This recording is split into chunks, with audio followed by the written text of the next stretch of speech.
So let's talk about who the customers were. Who were they marketing to at the time?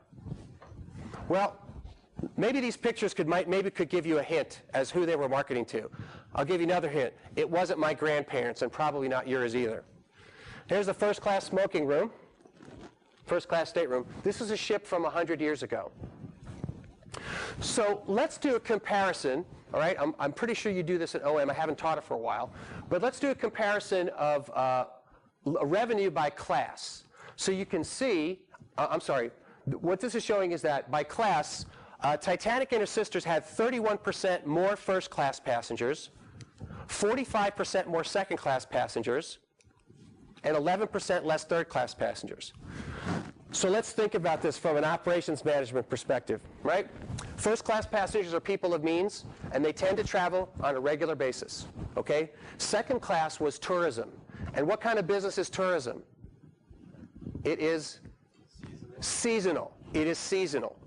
Third class was immigrants. And what is immigration? Immigration is cyclical, right? Immigration goes in cycles. So what they said is that we're going to maximize the amount of money from the people who are going to travel the most often and pay us the most money.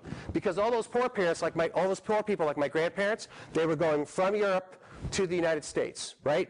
Most of those third-class spaces were empty on the way back. So this is something called a revenue pyramid. You might want to write this down. It's a useful thing to know. But what it does is it tells you what percent of your customers give you what percent of your revenue. Because as my students know, a customer is not what?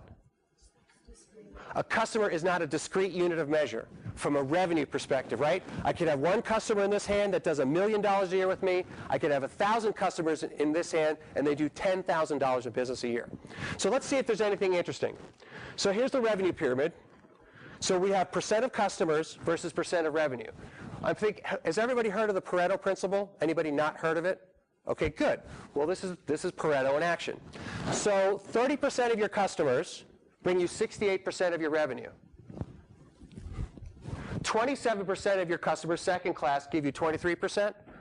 And check this out. Almost half your customers give you less than 10% of your revenue.